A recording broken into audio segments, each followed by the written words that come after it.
Confidence loose होतोय असं म्हणावं का? कारण एकीकडे महाविकास आघाडीमध्ये सुद्धा ते आहे, दुसरीकडे मोदींची भेट घेत आहेत. नाही, मी असा काही कॉमेंट करू शकणार नाही. बघा, ते काय स्वतः भेटायला थोडेच गेले होते. जे गेले होते त्यांची नावं प्रेसला आलेली आहेत आणि त्याच्यामुळे मला असं वाटतं की कुठल्या कारणामुळे गेले असतील आता सुद्धा महाराष्ट्राच्या जनतेने विचार केला पाहिजे. मी तो विचार करण्याची आवश्यकता नाही. आमच्यावर घाणेरड्या शब्दात बोलणारी लोकं ज्यावेळेला अशा तऱ्हेने गुपचूप भेटायला जातात त्यावेळेला त्यांची खरी रूपं ही जनतेसमोर येत असतात. आम्ही केवळ उद्धव साहेबांच्या आदरापोटी त्यांनी बोललेलं सहन केलं, परंतु ते किती खोटं बोलत होते हे आता महाराष्ट्राच्या जनतेला समजलं असेल. विनाकारण आपण काँग्रेसबरोबर जायचं आणि काँग्रेसबरोबर आम्ही जाणार नाही असं ज्यावेळेला सांगतो आणि तुम्ही मूळ विचाराबरोबर, हिंदुत्वाच्या विचाराबरोबर, आपल्या मूळ युतीबरोबर आणि भाजपबरोबर या असं सांगणं म्हणजे काय गुन्हा होता काय? महाराष्ट्रातल्या लोकांनी आम्हाला युती म्हणून निवडून दिलेलं होतं.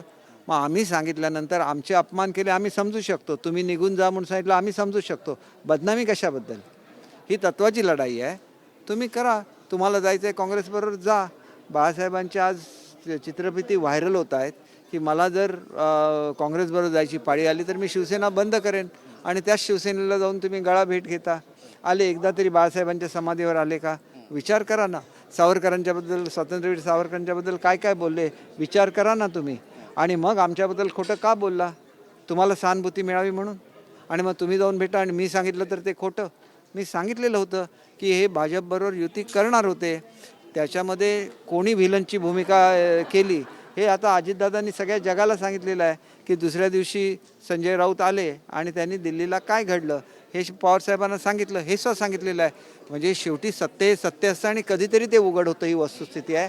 आता सत्य उघड झालेलं आहे. त्याच्यामुळे खऱ्या शिवसैनिकांनी बाळासाहेबांच्या विचाराबरोबर जावं, काँग्रेसबरोबर फरफटत जाऊ नये अशी माझी त्यांना नम्र विनंती आहे.